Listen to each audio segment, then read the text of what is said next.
Bir tane. Haydi. 1, 2, 3. Çek. 1, 2, çevir. Durma. 1, 2, 3. Tokat.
Ulusal Jiu-Jitsu Federasyonu Yakın Savunma Teknik Kurul üyesi Instructor Mücahit Yılmaz ben. Krav Maga, Pars ve Kapap sistemleri bu yakın savunma programlarında öğrenci yetiştiriyoruz. Biz öğrencilerimize açık elli vuruşlarla ilgili, yumruk varyasyonlarıyla ilgili, diz, dirsek, tekme ile ilgili çalışmalar yaptırıyoruz. Bir ön çalışmadan sonra kendi vücutlarını tanımaları için vücut anatomisiyle ilgili bilgiler veriyoruz. Taşıma transfer işlemleri yapıyoruz. Sopalı mücadelelerle ilgili, bıçaklı mücadelelerle ilgili ve silahlı mücadelelerle ilgili üst yaş gruplarımıza eğitimler vermekteyiz. Dünyada riskli meslek grupları diye adlandırılan 112 çalışanları, zabıta görevlileri, özel güvenlik görevlileri, emniyet personelleri ve askeri personellere yönelik de ayrı özel programlarımız bulunmaktadır. 7'den 70'e herkesin rahatlıkla yapabileceği bu yakın savunma programlarımızı herkesi davet ediyoruz. Bazı velilerimiz, bazı insanlarımız yanlış biliyor. Şimdi müsabakası olan programlarda bir format mevcuttur. O nedir? İki sağdan vurur, soldan vurur. Bunun belli bir düzeni bulunmaktadır. Ama sokakta bir format bulunmamaktadır. Gelişi güzel bir şekilde saldırılar, spontane saldırılar şeklinde bize karşı saldırganlar saldırılarını yapabilmektedir.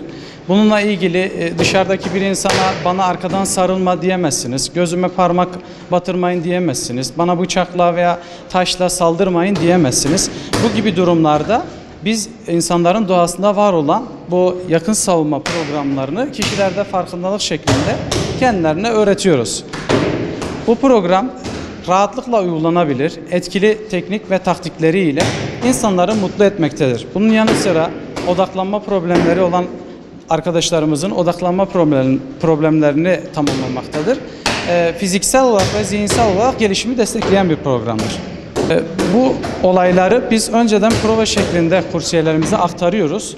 Olası bir karanlık sokakta nasıl yürünmesi gerektiğini, bıçaklı bir saldırgana nasıl müdahale etmesi gerektiğini burada provalar şeklinde çalıştığımızda bu program zaten kişinin doğasında bulunduğu için rahatlıkla dışarıda bir olay gerçekleştiğinde korkmadan sakin bir şekilde saldırganı kontrol altına alabilmektedir. Burada biz kısa zaman içerisinde olay yerinden terk etme, olay yerinde güvenlik alanını oluşturmalarla ilgili koreografiler çalışılıyor. Bunlarda da tabii ki tutuşlarla ilgili bir tutuş gerçekleştiğinde kişinin zayıf noktası üzerinden yol alıyoruz. Dışarıda yoğun bir şekilde yapılan kavgalar genellikle 20 ile 30 saniye kadar devam etmektedir. Biz 20 ile 30 saniye arasında hızlı bir şekilde birden fazla kişiye karşı vücudunun hassas bölgelerini veya saldırganın kuvvet yönünü değiştirerek ortamda güvenlik alanını oluşturmayı öğretiyoruz. Yaş sınırı yok. 7'den 70'e herkesin rahatlıkla gelebiliyor bu programa. Bu program bir yoldur. Bir araç kullanmayı öğretmek gibi bir yoldur. Bu yolu biz kursiyerlerimize öğrettiğimizde etkin olarak %90 başarı sağlayabilmektedir. Bir insan bir şeyi yapabildiğini gördüğü zaman motivasyonu artar ve mutlu olur. Tüm devlet kurumlarımızın yanı sıra sivil halkımızın da, velilerimizin de, çocuk gruplarımızın da bu tür eğitimleri minimum 6 ay kadar bir aldırması gerekiyor. Bu bir sanat olarak geçmemekte. Bu bir program. Programlar kısa zaman içerisinde aktarılabilmek üzerine kurulmuştur. Geçmiş yıllarda da, geçmiş zamanda da yine bu programı hızlandırabilsinler diye etkili bir şekilde uzun yıllar değil de yani bir sanat baz aldığımızda, bir tekvando sanatını baz aldığımızda minimum profesyonel hocayla işte uzun yıllar çalışmak gerektiğini görüyoruz. Ama bu tür programlarda buna ihtiyaç yoktur. Doğada mevcut olan bir savunma mekanizması var.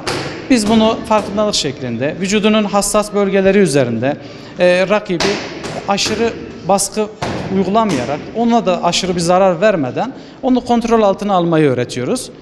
Hangi sporu yaparsak yapalım onun öncesinde bir ön çalışma, buna sağlıklı yaşam egzersizleri diyoruz. Bir ön çalışmaya ihtiyaç mevcuttur.